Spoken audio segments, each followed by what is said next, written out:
questo video è diciamo, potrebbe tranquillamente sostituire il primo che ho fatto. Nasce per farvi vedere quello che è lo stato dell'arte ad oggi e vedere se sono sulla buona strada. Dal mio punto di vista, almeno dal punto di vista delle funzionalità, l'applicazione è praticamente completa.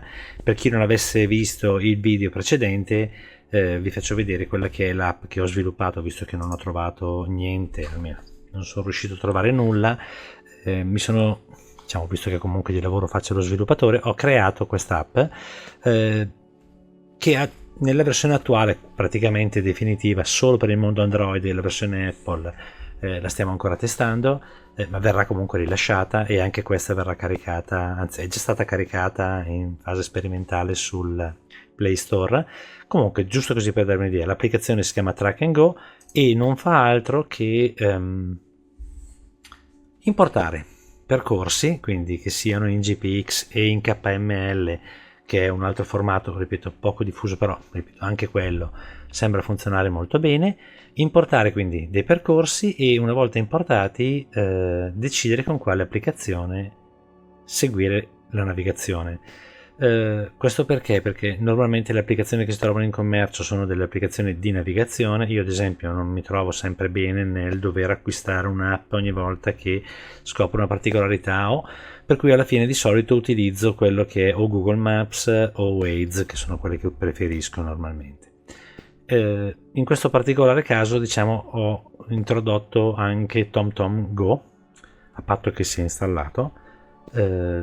Però ecco, di base è un'applicazione dove ho la possibilità di importare dei file GPX, di gestirli, nel senso che comunque c'è poi un archivio di tutto quello che è stato importato, selezionarlo e non fare altro che dare l'avvio, poi lo vedremo. Allora, vediamo un attimino cosa è stato modificato. Allora, l'interfaccia, come potete vedere, adesso è molto più, dal mio punto di vista, light, semplice, prevede pochissimi pulsanti. Sostanzialmente abbiamo questo, l'unico pulsante principale, e poi quelli che, diciamo, attivano o disattivano la navigazione, cioè fanno partire la navigazione. E ho aggiunto anche alcune opzioni, andiamo a vederle. Le troviamo direttamente nel menu delle impostazioni. Menu delle impostazioni, adesso qui la vedete, la schermata purtroppo è nera, devo ancora correggere i colori sotto, perché il mio telefono è entrato in modalità notturna. Però al di là di quello, ecco, qui potete scegliere quelle che sono le app da visualizzare nella barra sotto, e in questo caso lasciamo attivo, ad esempio, e lasciamo anche TomTom, che male non fa. C'è anche Apple Maps, che è mappe in realtà di Apple, ma diciamo verrà tolta dalla versione Android e comparirà invece nella versione iOS. Dopodiché ho aggiunto un'altra opzione che ho trovato interessante, che è quella di modificare il punto di partenza. Il punto di partenza di una traccia GPX è effettivamente quella contenuta nella traccia, per cui potrebbe essere che io non sia in quella zona, ma comunque debba raggiungerla, per cui per il momento ho fatto questo tipo di impostazione dove va a modificare il primo punto di partenza con il punto in cui siete. Vabbè, adesso poi lo vediamo. Dopodiché non faccio altro che fare salva. Ok, le impostazioni sono state aggiornate. Qui sotto abbiamo sempre i nostri tre pulsanti e tutto qui. Dopodiché abbiamo comunque, abbiamo la parte about, e poi ho già previsto una possibilità di acquistare una versione completa o meno.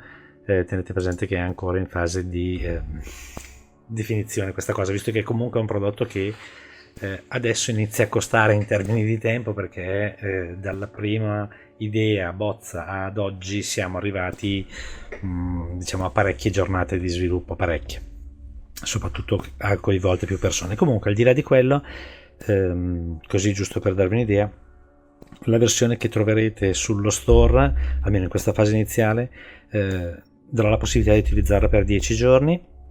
Dopodiché non sarà più possibile avviare la navigazione. È l'unica limitazione che per il momento abbiamo imposto. Tenete presente che comunque sarà un'app che verrà venduta a una cifra decisa, diciamo, sotto i 5 euro, per cui penso non sia questa grande spesa. Secondo me, ripeto, ma non perché l'abbia fatta, ma può essere comunque un'applicazione molto interessante. Altra cosa, adesso la vedete in italiano, ma la versione definitiva sarà multilingua. Questo giusto così per darvi un'idea. Adesso vediamo vediamo un attimino cos'è cambiato. Prima c'erano 2 pulsanti per l'importazione, per la gestione delle mappe, adesso abbiamo comunque preferito diciamo utilizzare un solo pulsante che porta qui. Qui trovate i 2 percorsi già diciamo caricati e sotto trovate semplicemente 2 pulsanti. In realtà i pulsanti compaiono se selezionate una traccia. In questo caso selezionando Passo Gavia ho la possibilità di avviare, di rinominarlo, di cancellarlo oppure di ritornare alla home. Facciamo l'esempio, andiamo a eliminarlo così giusto per fare una prova. Passo Gavia è stato eliminato, perfetto. A questo punto andiamo a fare un importa. Queste sono le mie tracce, riprendo il Passo Gavia.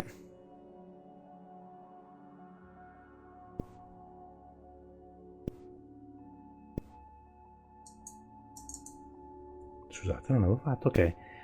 Ha reimportato il Passo Gavia, a questo punto posso anche decidere di rinominarlo.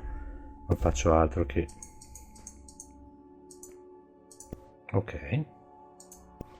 Lo registro, mi chiede conferma e siamo a posto.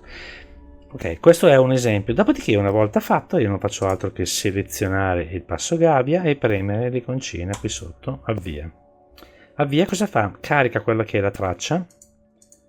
Vi faccio vedere quella che è la traccia con tutto il percorso, che è quello contenuto nel file GPX. Fatto questo, diciamo, non faccio altro che scegliere con quale applicazione iniziare. Vediamo Google Maps. Google Maps cosa fa? Ricalcola diciamo il punto di partenza, in questo caso andiamo ad abbassare un secondo, utilizzando come base di partenza, scusate qui il mouse fa un po' quello che vuole, considerate che sto utilizzando lo smartphone da PC. Ecco, io qui probabilmente ho la posizione che non è quella corretta e ok, va bene, ho effettivamente un problema di posizionamento. Comunque, al di là di quello, vedete, lui mi dà il non riesco a farla a rimpicciolire purtroppo, scusate, la mappa, però lui parte, ricalcola il percorso seguendo quello che è il tracciato previsto.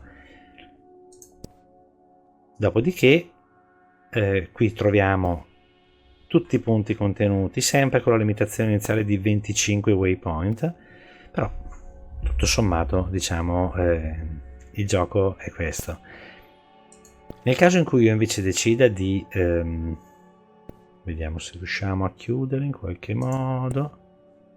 Ok, torniamo di qua. Nel caso in cui io invece preferisca, diciamo, far partire la navigazione dal suo punto originario, allora a questo punto va bene, rifacciamo la navigazione. Se non ho sbagliato nulla, lui dovrebbe ricalcolarla partendo da quella che era il punto previsto originariamente, però questo è sempre un esempio. Qual è la comodità secondo me di questo? È proprio il fatto di avere tutte le tracce. Questa applicazione, una volta che poi l'avete fatta partire, la potete tranquillamente chiudere, che se ce la faccio facciamo chiudi tutto, che non serve, per cui una volta che viene avviata serve semplicemente come programma di si può dire, invio coordinate o percorsi ad un programma di navigazione.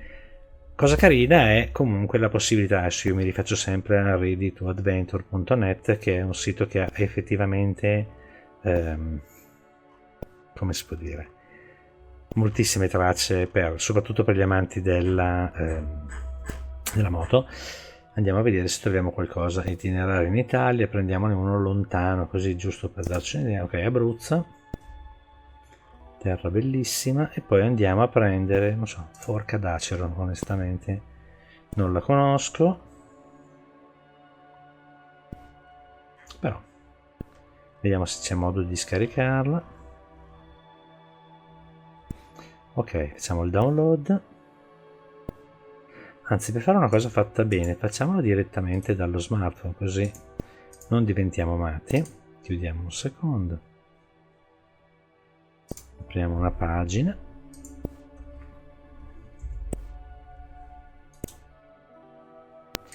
Vediamo se ho modo di fare un copia e incolla tra i due, ma dubito a questo punto. Copia. No. Quindi andiamo a cercarlo direttamente. Arrivi tu. Adventure.net. Ok, prendiamo itinerari. Così giusto per... vediamo se c'è qualcosa che mi permetta di selezionare anche qui. Qui no. Itinerari in moto. Ritorniamo al nostro... le zone non ci sono.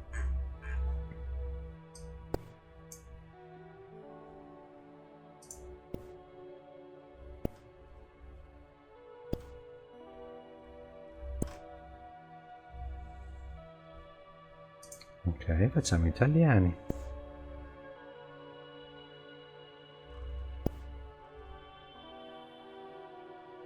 Scegliamo Abruzzo.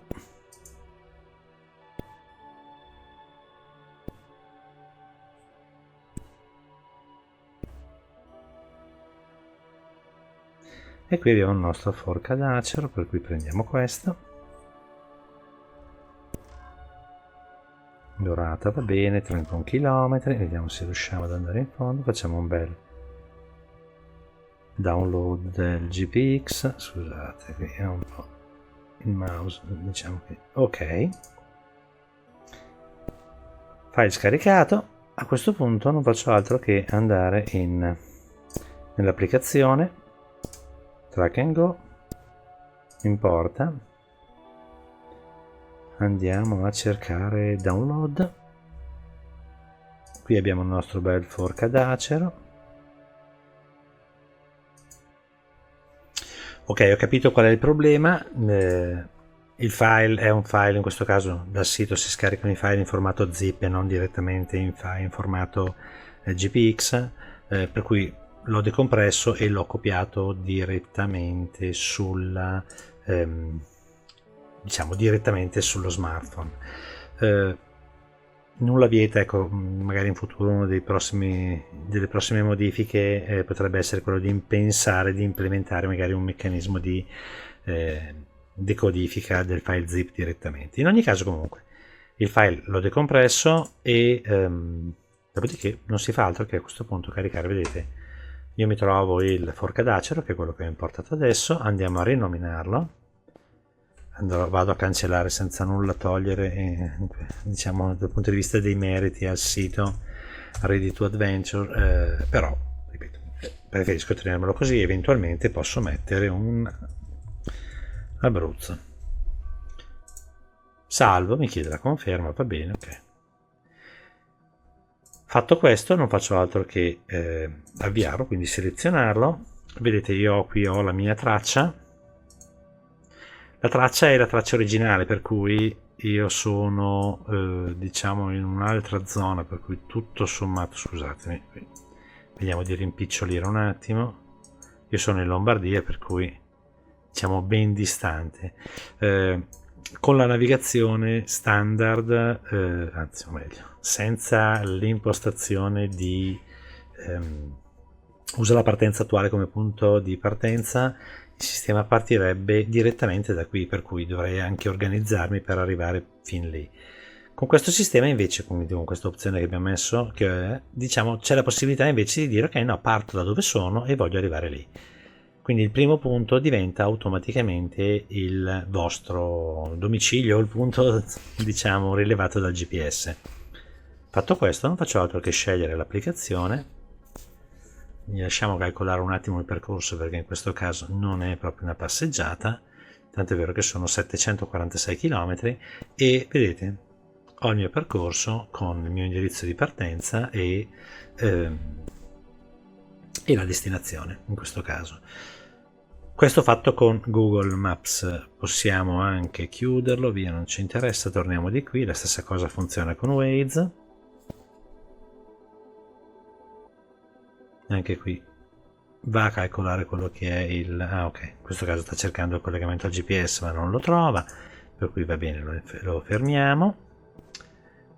Poi la stessa identica cosa è con TomTom, nel caso in cui sia presente. In questo caso vedete io non ce l'ho e mi chiede, ecco, non l'ho attivato, non l'ho provato purtroppo su TomTom perché diciamo ho visto quelle che sono le specifiche per fare la chiamata, per comporre la stringa e tutto, solo perché TomTom non esiste una versione di prova, va necessariamente acquistata TomTom Go, però me l'avete chiesta, io l'ho implementata e secondo me dovrebbe funzionare senza problemi. Resta comunque il fatto che testeremo anche questa e nel caso in cui non dovesse funzionare assolutamente la sistemeremo. Allora, diciamo che questo è tutto. La cosa carina, come dicevo, è secondo me il fatto che comunque tiene in memoria tutti i percorsi, per cui diciamo diventa anche molto comodo. Li posso programmare, nulla vieta di creare un percorso, facciamo un esempio anche tramite il sito Route Planner, My Route App che ha poi la parte Planner. Andiamo in Route Lab, non so, mettiamo un Roma Lazio, in questo caso usiamo una funzione automatica che crea dei percorsi. Ok, usiamo questo è la traccia che lui ha creato, non faccio altro che fare un export, ci dovrebbe essere, no scusatemi, esporta no, ma è un salva come GPX, lo chiamiamo giro circolare, ma lo salvo direttamente sullo smartphone in download salva, e qui ci siamo, per cui arrivo qui, faccio direttamente l'importa, vediamo se c'è, giro circolare, vedete è già arrivato, e questo è il mio giro circolare di Roma, generato in questo caso in tempo reale, non faccio altro che poi dare l'avvia e dovrei già averlo. Adesso poi con, diciamo, in questo caso sto utilizzando il mouse, non riesco a stringere in modo, uso i pulsanti, però giustamente è una mappa che funziona con le dita. Vedete, qui ho il mio giro, non faccio altro che dare il via e lui programma il viaggio.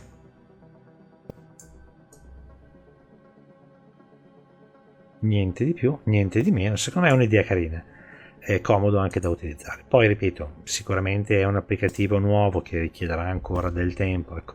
Però questa applicazione, una volta che voi l'avete utilizzata per avviare, la potete tranquillamente chiudere, non succede assolutamente nulla. Ok, altra cosa carina è, la potete sempre richiamare come abbiamo visto prima, scusate, ritorno qui, andiamo a richiamarla, e il fatto di comunque averle sempre a portata di mano. Io ad esempio in precedenza ho sempre salvato le tracce giorno per giorno, per cui avevo day one, primo giorno, secondo giorno e così via, e in modo tale che completato il primo giorno ho sempre caricato poi la mappa del giorno 2, la mappa del giorno 3 e così via. E questo è un sistema secondo me molto simile, però avete tutto a portata di mano senza dovervi ricordare dov'è il file, dove l'avete salvato, lo importate e avete il vostro archivio. Grossi limiti non ce ne dovrebbero essere. In ogni caso, ecco, quando un percorso non serve più non fate altro che selezionarlo, eliminarlo e viene eliminato, punto.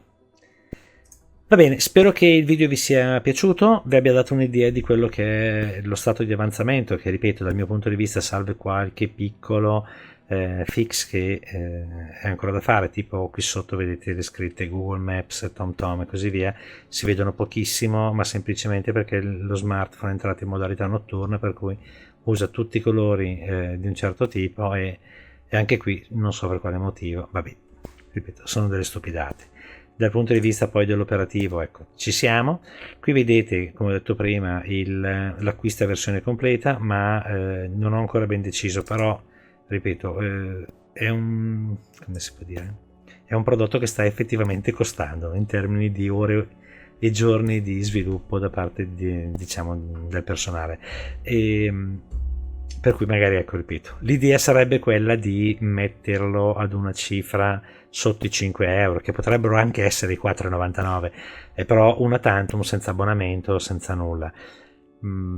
Sicuramente so che tutti quanti noi, mi ci metto anch'io, preferiamo utilizzare software gratuiti, però in questo caso, ecco, ripeto, visto l'investimento, ripeto, l'avrei comunque fatto probabilmente in un altro modo, molto più light, molto più semplice e solo per Google Maps e Waze, perché comunque lo trovo molto comodo e effettivamente mi serviva e non ho trovato nulla sul mercato che facesse questo.